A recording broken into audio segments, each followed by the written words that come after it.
अहो हे काय करून राहिले? मला तर काही समजतच नाही राहिले. गोवा गुरा ढोराचं पाणी का म्हणून पिऊन राहिले? ज्या ओढ्याचं गढूळ पाणी गाई म्हशी पितात तेच पाणी तुम्ही पितात. ज्या ओढ्याचं पाणी गाई म्हशी पितात त्या ओढ्याचं पाणी आपल्याला चालत नाही. आणि त्याच गाई म्हशीचं दूध कसं काय आपल्याला चालतं? स्वार्थासाठी निर्मळ आणि परमार्थासाठी गढूळ असा भेद का?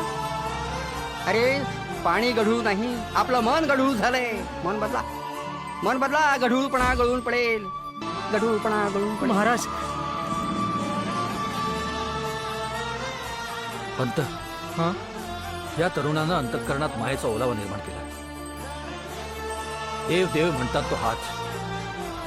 आपलं मस्तक अशांच्या चरणी लीन व्हायला हवं. काय म्हणावं या तरुणाला? सामान्य तरुण म्हणावं तर विचार योग्याचे. त्याच्या अलौकिक व्यक्तिमत्वानं मी भारावून गेलोय.